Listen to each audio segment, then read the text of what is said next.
ಪಾರ್ಥರೆ. ಯಾಕಂದರೆ ನಾವೆಲ್ಲ ಪೃಥ್ವಿಯ ಮಕ್ಕಳು, ಭೂಮಿಯ ಮಕ್ಕಳು. ನಮಗೂ ಪಾರ್ಥ ಅಂತ ಹೆಸರು ಇರೋವರೆಗೂ ಗೊತ್ತಾಗಲ್ಲ ರೀ. ಹೋದ ಮೇಲೆ ನಮ್ಮ ಬಾಡಿ ನೋಡಿ ಏನು ಹೇಳ್ತಾರೆ ಹೇಳಿ? ಪಾರ್ಥಿವ ದೇಹ ಅಂತಾರೆ.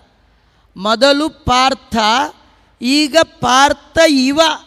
ಈಗ ಪಾರ್ಥ ಇಲ್ಲ, ಹೋಗಿ ಆಯ್ತು ಅಲ್ವಾ? ಹಾಗಾದರೆ ಪೃಥ್ವಿಯಲ್ಲಿರುವ ಎಲ್ಲ ಜೀವರು ಪಾರ್ಥರೆ. ನಾವು ನಮ್ಮ ಜೀವನಕ್ಕೆ, ನಮ್ಮ ಲೈಫ್ಗೆ, ನಮ್ಮ ನಡೆಗೆ, ನಮ್ಮ ಬಾಡಿ ಅನ್ನುವ ಗಾಡಿಗೆ ಯಾರ್ಯಾರನ್ನೋ ಡ್ರೈವರಾಗಿ ಇಟ್ಕೊಳ್ಬಾರ್ದು. ಯಾವ್ಯಾವ ರಾಂಗ್ ರೂಟಿಗೆ ಕರ್ಕೊಂಡು ಹೋಗ್ಬಿಡ್ತಾರೋ ಗೊತ್ತಿಲ್ಲ. ದೇವರನ್ನೇ ಈ ರಥಕ್ಕೆ ಸಾರಥಿಯನ್ನಾಗಿ ಮಾಡಿ, ಈ ಕಣ್ಣು, ಕೈ, ಕಿವಿ, ಕಾಲು, ಇಂದ್ರಿಯ ಇರುವ ಈ ಕುದುರೆಗಳ ಹಗ್ಗ ಅಂದರೆ ಮನಸ್ಸು. ಈ ಮನಸ್ಸನ್ನು ಕೃಷ್ಣನ ಕೈಗೆ ಕೊಟ್ಟರೆ ಎಲ್ಲ ಇಂದ್ರಿಯಗಳು ಕುದುರೆ, ಮನಸ್ಸು ಹಗ್ಗ, ಹಿಡಿದ ಸಾರಥಿ ಕೃಷ್ಣ, ಒಳಗಿರುವ ಜೀವ ಪಾರ್ಥ. ದೇವರನ್ನು ಜೊತೆಗೂಡಿ ಜೀವನದಲ್ಲಿ ನಡೆದರೆ ಯತ್ರ ಯೋಗೇಶ್ವರ ಕೃಷ್ಣೋ ಯತ್ರ ಪಾರ್ಥೋ ಧನುರ್ಧರಃ ತತ್ರ ಶ್ರೀ ವಿಜಯೋರ್ಭೂತಿ ಧ್ರುವಾನಿ ತಿರ್ಮ ತಿರ್ಮಮ.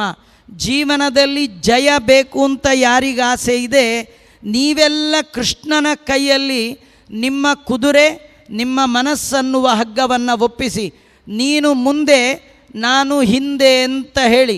ರಥದಲ್ಲಿ ಮುಂದೆ ಸಾರಥಿ, ಹಿಂದೆ ರಥಿಕ. ನಾವೆಲ್ಲ ನಮ್ಮ ಜೀವನದಲ್ಲಿ ನಾವೇ ಮುಂದೆ, ದೇವರನ್ನು ಹಿಂದೆ. ಹಾಗೆ ಮಾಡಬಾರ್ದು. ದೇವರನ್ನು ಮುಂದೆ. ನಮ್ಮ ಮನೇಲಿ ಎಲ್ಲದಕ್ಕೂ ಮೊದಲು ದೇವರಿಗೆ ಮೊದಲು, ಆಮೇಲೆ ನಾವು. ಕೆಲವರು ಹಾಗಲ್ಲ, ಮೊದಲು ನಮಗೆ ತಾವು ತಿಂದು ಉಂಡು ಎಲ್ಲ ಮಾಡಿ ಪುರ್ಸೊತ್ತಾದಾಗ ದೇವರಿಗೆ ನೈವೇದ್ಯಕ್ಕಿಡ್ತಾರೆ. ಇದೆಲ್ಲ ಇಲ್ಲ. ಮೊದಲು ದೇವರಿಗಾಗಬೇಕು, ಅವನಿಗೆಲ್ಲ ಅರ್ಪಣೆ ಆಗಬೇಕು. ಅವನು ನಮ್ಮ ಜೀವನದ ನೇತಾರ ಅಂತ ತಿಳಿಬೇಕು. ಪ್ರಾರ್ಥನಾ ರಥಕ್ಕೆ ಸಾರಥಿಯಾಗುವ ರೋಹಿಣಿ ನಕ್ಷತ್ರ ಜನನವಾದ ಕಾರಣಾದಿ ಸೋದರಾಮಾವಗೆ ಗಂಡಾಂತರ ಸಂದೇಹವಿಲ್ಲವು. ಈ ಮಗು ಹುಟ್ಟಿದ ನಕ್ಷತ್ರ ಯಾವುದು? ಕೃಷ್ಣ ಹುಟ್ಟಿದ ಯಾವ ನಕ್ಷತ್ರ? ರೋಹಿಣ್ಯಾಮರ್ಧರಾತ್ರೇತು ಯದಾ ಕಾಲಾಷ್ಟಮಿರ್ಭವೇತ್. ರೋಹಿಣಿ ನಕ್ಷತ್ರದಲ್ಲಿ ಹುಟ್ಟಿದ ಸೋದರ ಮಾವನಿಗೆ ಗಂಡಾಂತರ. ಬೇರೆ ರೋಹಿಣಿ ನಕ್ಷತ್ರದಲ್ಲಿ ಹುಟ್ಟು ಮಕ್ಕಳಿಗೆ ಒಂದು ಶಾಂತಿ ಗಿಂತಿ ಮಾಡಿದ್ರೆ ಆಗತ್ರಿ. ಇಲ್ಲಿ ಯಾವ ಶಾಂತಿ ಮಾಡಿದ್ರೂ ಆಗಲ್ಲ. ಕಂಸನ್ ತಿಥಿ ಮಾಡಿದ್ರೇ ಶಾಂತಿ. ಯಾರು ದೇವರಿಲ್ಲ, ಧರ್ಮ ಇಲ್ಲ, ಅದಿಲ್ಲ, ಇದಿಲ್ಲ, ಇದೆಲ್ಲ ಅಂತಾರೆ, ಅವ್ರದ್ದೆಲ್ಲ ತಿಥಿನೇ. ಕೃಷ್ಣ ಪರಮಾತ್ಮ, ಕೃಷ್ಣನ ಭಗವದ್ಗೀತೆ, ಕೃಷ್ಣನ ಧರ್ಮ, ಕೃಷ್ಣನ ಮಹಾಭಾರತ ಇರೋದೇ ಸಜ್ಜನರ ಏಳಿಗೆಗಾಗಿ. ಪರಿತ್ರಾಣಾಯ ಸಾಧೂನಾಂ ವಿನಾಶಾಯ ಚ ದುಷ್ಕೃತಾಂ ಧರ್ಮ ಸಂಸ್ಥಾಪನಾರ್ಥಾಯ ಸಂಭವಾಮಿ ಯುಗೇ ಯುಗೇ. ಯಾವಾಗಲೂ ಬರ್ತೀನಿ ಅಂತಾನೆ. ಅವನೇ ಬರಬೇಕಂತಿಲ್ಲ. ಅವನ ಸನ್ನಿಧಾನ, ಅವನದು ವಿಭೂತಿ ರೂಪ, ಅವನದು ಪವರ್ ಇಟ್ಕೊಂಡು ಜನ ಬರ್ತಾರೆ, ಬಂದು ಉದ್ಧಾರ ಮಾಡ್ತಾರೆ. ಅಂಥ ಕಾಲ ಬಂದೇ ಬರುತ್ತೆ. ಹೀಗಾಗಿ ಸೋದರ ಮಾವಗೆ ಗಂಡಾಂತರ ತಪ್ಪದು. ಗಂಡಾಂತರ ಇದ್ದೇ ಇದೆ ಅಂತ ಜಾತಕ ಕೇಳಿ ನಂದಗೋಪನಿಗೆ ಬಹಳ ಸಂತೋಷ ಆಯಿತು. ಆ ಆಚಾರ್ಯರಿಗೆ ಒಳ್ಳೆ ಪಟ್ಟವಾಳಿ ಉಡುಗೊರೆ ಕೊಟ್ಟಿದ್ದಾನೆ. ರಂಗ ಉದಿಸಿ ಕಂಗೊಳಿಸಿ ಹಿಂಗಿತು ಪಾಪಗಳೆಲ್ಲ. ರಂಗನುದಿಸಿ, ಕೃಷ್ಣ ಪರಮಾತ್ಮ ಹುಟ್ಟಿದ ದಿನ ಯಾರು ಕೃಷ್ಣನನ್ನು ಕಣ್ತುಂಬ ತುಂಬಿಕೊಳ್ತಾರೆ, ಕಿವಿ ತುಂಬ ಕೇಳ್ತಾರೆ, ಕೃಷ್ಣನ ಕತೆ ಕೇಳಬೇಕು, ಕೃಷ್ಣನ ನೋಡಬೇಕು, ಕೃಷ್ಣ ಅಂತ ಅನ್ಬೇಕು, ಕೃಷ್ಣನ ಕೈ ಮುಗಿಬೇಕು, ಕೃಷ್ಣನಿಗೆ ಪ್ರದಕ್ಷಿಣೆ.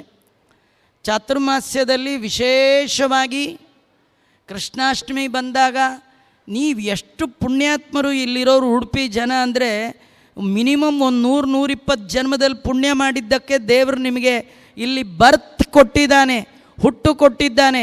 ಇಂಥ ದಿನ 6 ಪ್ರದಕ್ಷಿಣೆ ಮಾಡಬೇಕಂತೆ. 6 ವೈರಿಗಳನ್ನು ತುಳಿಯುವ ಸಲುವಾಗಿ 6 ಪ್ರದಕ್ಷಿಣೆ ಕಾಲಿನಿಂದ. 6 ಸತಿ ಪ್ರದಕ್ಷಿಣೆ ಮಾಡುವ ಕೈ ಮುಗಿರಿ. ಬಾಯಲ್ಲಿ ಕೃಷ್ಣ ಕೃಷ್ಣ ಕೃಷ್ಣ ಎಂದು 3 × 2 ಬಾರಿ 6 ಬಾರಿ ನೆನೆಯಿರೋ. ಕಣ್ತುಂಬ ಕೃಷ್ಣನ್ ನೋಡಿ. ಕೃಷ್ಣ ಮೂರ್ತಿ ಕಣ್ಣ ಮುಂದೆ ನಿಂತಿದಂತಿದೆ. ನಿಂತಿದಂತಿದೆ ಅಲ್ಲ, ನಿಂತೇ ಇದ್ದಾನೆ ನೋಡಿ. ಬಾಯಿ ತುಂಬ ಹೇಳಿ ಕಿವಿ ತುಂಬ ಕೇಳಿ, 5 ಇಂದ್ರಿಯ ಕಣ್ಣು, ಕೈ, ಕಾಲು, ಕಿವಿ, ನಾಲಿಗೆ ಇಷ್ಟು ದೇವರಿಗೆ ಯೂಸ್ ಮಾಡಿಬಿಟ್ರಿ ಅಂತಾದರೆ ರಂಗನುದಿಸಿದ ಕಂಗೊಳಿಸಿ ಹಿಂಗಿತು ಪಾಪಗಳೆಲ್ಲ 100 ಜನ್ಮಗಳ ಪಾಪವನ್ನು ಒಂದೇ ದಿನ ಒಂದೇ ಕ್ಷಣ ಪರಿಹಾರ ಮಾಡುವ ದಿನ ಕೃಷ್ಣ ಜನ್ಮಾಷ್ಟಮಿಯ ದಿನ. ಜಗದ್ಗುರು ಮಧ್ವಾಚಾರ್ಯರು ಹೇಳ್ತಾರೆ, ರೋಹಿಣ್ಯಾಂ ಅರ್ಧರಾತ್ರೇತು ಯದಾ ಕಾಲಾಷ್ಟಮಿರ್ಭವೇತ್ ಜಯಂತಿ ನಾಮ ಸಾ ಪ್ರೋಕ್ತ ಸರ್ವ ಪಾಪ ಪ್ರಣಾಶನಂ.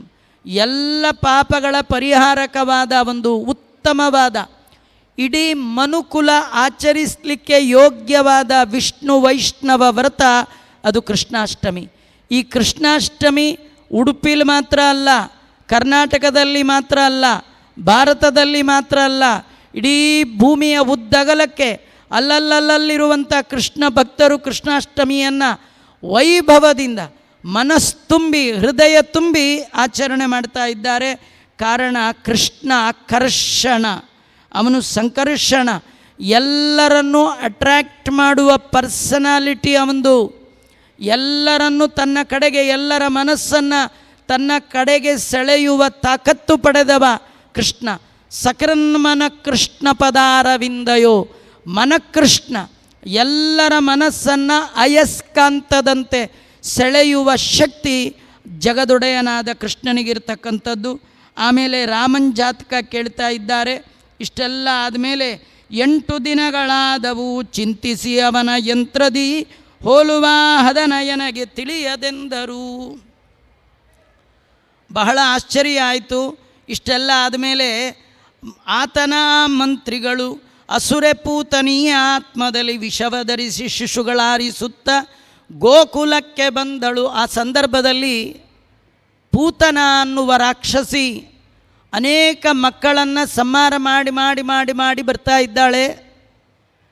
ಗೋಕುಲಕ್ಕೂ ಬಂದ್ಲಂತೆ, ಕೃಷ್ಣ ಇರುವ ಜಾಗಕ್ಕೆ ಬಂದಿದ್ದಾಳಂತೆ. ನೋಡಿದ್ಲು. ಅವತ್ತು ಕೃಷ್ಣನಿಗೆ ತೊಟ್ಟಲಿಗೆ ಹಾಕುವ ದಿನ. ಊರಲ್ಲಿರೋರಿಗೆಲ್ಲ ಕರೆದು ಬಿಟ್ಟಿದ್ದಾಳೆ ಯಶೋದೆ.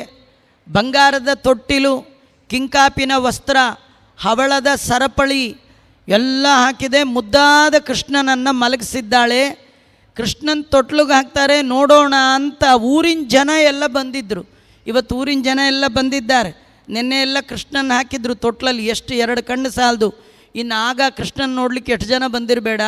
ಅವರೆಲ್ಲ ಸರ್ವೇ ಉಪಾಯನ ಪಾಣಯ, ಕೃಷ್ಣನಿಗೆ ಅರ್ಪಣೆ ಮಾಡಬೇಕು ಅಂತ ಕೈಯಲ್ಲಿ ಫಲಪುಷ್ಪವನ್ನು ಮಗುವಿಗೆ ಕೊಡಲಿಕ್ಕೆ ಬೇಕಾದ ಅನೇಕ ಸಾಮಾನುಗಳನ್ನು ಹಿಡಿದು ಹೋಗ್ತಾ ಇದ್ದಾರೆ. ಅಷ್ಟೇ ಅಲ್ಲ, ಎಲ್ಲರೂ ಭಾರೀ ಭಾರೀ ಅಲಂಕಾರ ಮಾಡ್ಕೊಂಡಿದ್ರಂತ. ಕೃಷ್ಣನ ಹತ್ರ ಹೋಗುವಾಗ ಕೆಟ್ಟದಾಗ ಹೋಗಬಾರ್ದ್ರಿ. ನಮಗೆ ಅವರಿವ್ರ ಮದುವೆಗೆ ಹೋಗುವಾಗ ಭಾರಿ ಅಲಂಕಾರ ಮಾಡ್ಕೊಂಡು ಹೋಗ್ತೀವಿ. ಅದೇ ದೇವ್ರದ್ದು ಪ್ರೋಗ್ರಾಮ್ ಅಂದರೆ ಯಾವುದಿರುತ್ತೋ ಅದೇ, ಹೇಗಿರುತ್ತೋ ಹಾಗೆ ಹೋಗ್ತೀವಿ. ದೇವರ ಉತ್ಸವವೇ ಜೀವನದ ದೊಡ್ಡ ಉತ್ಸವ. ಅದಕ್ಕಿಂತ ಇನ್ಯಾವ ಫಂಕ್ಷನ್ ಅಲ್ಲ. ನಿಜವಾದ ಫಂಕ್ಷನ್, ಕಂಗಳಿಗೆ ಹಬ್ಬ ಉಂಟು ಮಾಡುವ ದೊಡ್ಡ ಉತ್ಸವ ಕೃಷ್ಣನ ಉತ್ಸವ. ಆ ತಿಳಿದು ನಂದಗೋಕುಲದ ಎಲ್ಲ ಹೆಣ್ಣು ಮಕ್ಕಳು ಒಳ್ಳೊಳ್ಳೆ ಪೀತಾಂಬರವನ್ನು ಹುಟ್ಟಿದ್ದಾರೆ. ಅದ್ಯಾಕೆ ಕೊಡಬೇಕು? ಒಳ್ಳೊಳ್ಳೆ ಆಭರಣವನ್ನು ತೊಟ್ಟಿದ್ದಾರೆ. ಅದ್ಯಾಕೆ? ಕೈ ತುಂಬ ಬಳೆ ಹಾಕಿದ್ದಾರೆ. ಯಾಕೆ? ಇವೆಲ್ಲ ಯಾಕೆ ಬೇಕಾಚಾರೆ? ಒಳಗೆ ಹೃದಯ ಚೆನ್ನಾಗಿರಬೇಕು. ಮೇಲಿನ ವೇಷ ಮುಖ್ಯ ಅಲ್ಲ ಅಂತ ಉಡುಪಿಯವ್ರು ನೀವ್ಯಾರೂ ಅನ್ಬೇಡಿ. ಇವತ್ತು ವೇಷಕ್ಕೆ ಭಾರಿ ಬೆಲೆ. ಇವತ್ತು ವೇಷ ಹಾಕಿದವ್ರಿಗೆ ಕಾಸುಂಟು, ವೇಷ ಹಾಕಿದವರಿಗೆ ಭಗವಂತನ ಅನುಗ್ರಹ ಉಂಟು. ವೇಷಕ್ಕೂ ಬೆಲೆ ಇದೆ, ಯೂನಿಫಾರ್ಮ್ಗೂ ಬೆಲೆ ಇದೆ. ಬರೀ ಓದಿದ್ರೆ ಸಾಲದು, ಯೂನಿಫಾರ್ಮು ಹಾಕ್ಕೊಂಡೋಗ್ಬೇಕು. ಹಾಗಾದರೆ 2, ಒಳಗೂ ಸರಿಗಿರ್ಬೇಕು, ಹೊರಗೂ ಸರಿಗಿರ್ಬೇಕು. ಒಳಗೆ ಸರಿಗಿರೋದು, ಒಳಗೆ ಪವಿತ್ರವಾಗಿರೋದು ಅಂದರೆ ಪರಮಾತ್ಮನ ನಾಮ ಸಂಕೀರ್ತನೆ. ಹೊರಗೆ ಸರಿಯಾಗಿರೋದು ಅಂದರೆ ಉತ್ತಮವಾದ ಕರ್ಮ ಆಚರಣೆ, ಉತ್ತಮವಾದ ವಸ್ತ್ರ. ದೇವರು ಕೊಟ್ಟದ್ದನ್ನು ದೇವರಿಗೆ ತೋರಿಸೋದು. ನೀ ಕೊಟ್ಟ ಸೌಭಾಗ್ಯ, ನೀನಿತ್ತ ಸೌಭಾಗ್ಯ, ನೀ ಕೊಟ್ಟದ್ದು ಅಂತ ದೇವರು ಕೊಟ್ಟದ್ದನ್ನು ದೇವರಿಗೆ ತೋರಿಸ್ಬೇಕು.